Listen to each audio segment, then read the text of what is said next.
Hai Smart Traders and Investor, kembali lagi bersama saya Kadek Mertayasa di channel IYUK Nabung Saham.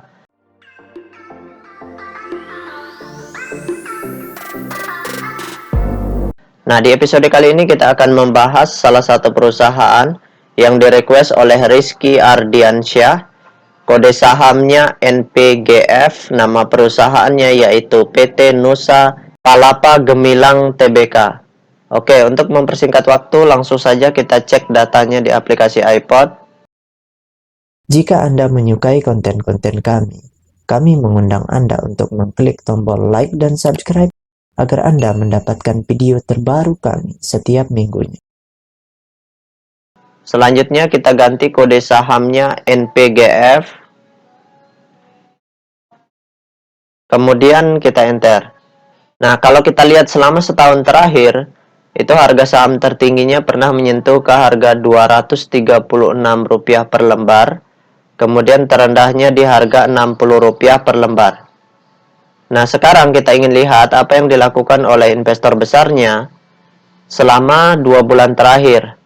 Dari tanggal 1 April 2022 sampai dengan tanggal 27 Mei 2022.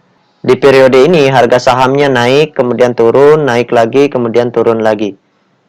Sekarang kita akan hitung apa yang dilakukan oleh investor besarnya di sini. Apakah mereka distribusi dalam jumlah besar atau akumulasi dalam jumlah besar, seperti itu. Oke, kita cek data broker summary-nya. Kita klik kolom Broksum. Selanjutnya kita ganti kode sahamnya di sini NPGF. Kemudian tanggalnya kita ganti dari tanggal 01/04 atau April 2022 sampai dengan tanggal 27 Mei 2022. Oke, kita show. Nah, berdasarkan data transaksi atau data broker summary dari perusahaan PT Nusa Palapa Gemilang Tbk ini, kalau kita hitung total lot yang dibeli dengan total lot yang dijual secara keseluruhan dengan menggunakan tools tambahan yaitu Detektor, maka dapat ditarik kesimpulan bahwasanya kalau kita hitung total lot yang dibeli dengan total lot yang dijual secara keseluruhan dengan menggunakan tools tambahan yaitu Detektor, maka dapat ditarik kesimpulan bahwasanya selama 2 bulan lebih terakhir ini dari tanggal 1 April 2022 sampai dengan tanggal 27 Mei 2022, di periode ini investor besarnya melakukan aksi big akumulasi. Jadi mereka di sini membeli, jualan sedikit, membeli lagi, kemudian jualan. Nah, di sini kemungkinan kalau mereka masih akumulasi di perdagangan berikutnya, maka harga sahamnya akan naik lagi, seperti itu. Jadi kita cek kalau investor besarnya di perdagangan berikutnya mereka akumulasi atau mengumpulkan barang-barang yang dijual oleh investor retail, maka potensi harga sahamnya naik itu masih sangat besar sekali. Oke, sekarang kita tutup data broker summary-nya. Nah, selanjutnya bagi rekan-rekan investor, jika ada yang ingin ditanyakan atau ada yang ingin di-request, silahkan komen di kolom komentar. Untuk yang ingin bergabung di grup channel Telegram kami, silahkan klik linknya ada di kolom deskripsi. Sekarang kita bahas data peta kepemilikannya. Nah, berdasarkan hasil riset yang saya lakukan dengan mengumpulkan data-data dari SRO Bursa Efek Indonesia dan data-data dari sekuritas, maka dapat ditarik kesimpulan bahwasanya perusahaan PT Nusa Palapa Gemilang Tbk ini 44,0% atau 44% sahamnya telah dicetak dalam bentuk scriptless.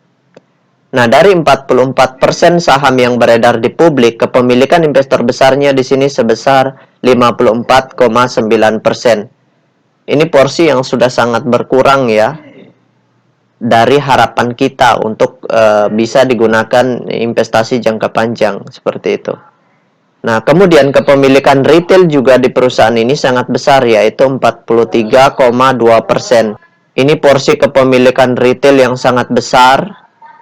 Namun harga sahamnya bisa naik karena investor besarnya memanfaatkan cut lossan dari investor retail yang lain seperti itu. Nah, kalau investor retailnya semakin banyak berkurang, maka itu pertanda semakin bagus.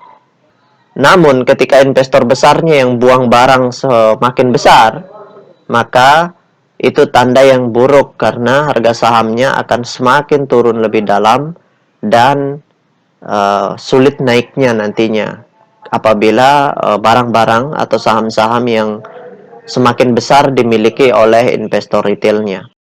Jadi kesimpulannya, kalau investor besarnya di fase penurunan ini terus akumulasi memanfaatkan barang yang dijual oleh investor retail, cut lossan dari retail, maka potensi harga sahamnya naik itu semakin besar seperti itu.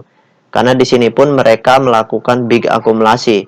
Walaupun harganya sahamnya jatuh di markdown sesaat, itu gunanya untuk membuat kepanikan dari investor retailnya. Namun kita lihat juga kalau mereka setelah akumulasi membeli kemudian tiba-tiba merubah aksi mereka menjadi big distribusi, maka sebaiknya kita jangan masuk ke perusahaan ini, atau kalau sudah beli ya mau tidak mau harus cut loss atau menjual di harga rata-rata beli seperti itu. Kemudian yang kedua, perusahaan ini belum layak untuk investasi jangka panjang karena retailnya banyak dan investor besarnya sedikit seperti itu. Nah, itu saja yang dapat saya sharingkan untuk Rizky Ardiansyah. Sekali lagi bagi rekan-rekan investor, jika ada yang ingin ditanyakan atau ada yang ingin di-request, silahkan komen di kolom komentar. Untuk yang ingin bergabung di grup channel Telegram kami, silahkan klik linknya ada di kolom deskripsi.